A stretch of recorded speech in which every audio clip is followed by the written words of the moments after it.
Binəqədi qəsəbəsində 3 otaqlı özü üçün tikilmə evi təqdim edirik. Bu evin yan tərəfidir. Belə gedirsən arxada həyəti də var. Belə paltar asmalıq həyəti var. Kombisi, ev kürsülərdir bu. Mətbəxin pəncərəsidir, həyətinə baxır. Daxil evə. Burada balaca bir koridoru var. Solda tam təmirli hamam tualetidir. Burada mətbəxidir.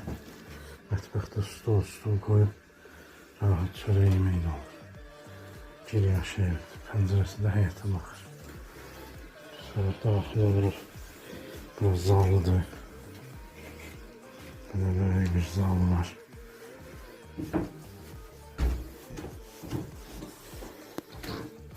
Başta solda uşaq otağıdır.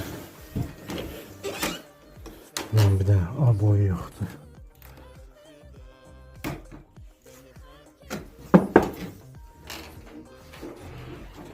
Evet.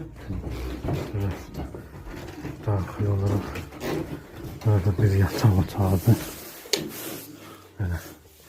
Buradan da arkada həyəti var. Böyle ağac ekmeye uzunlamasına həyət var. Ev özü üçün tikilməyədir. Tekrar zalı.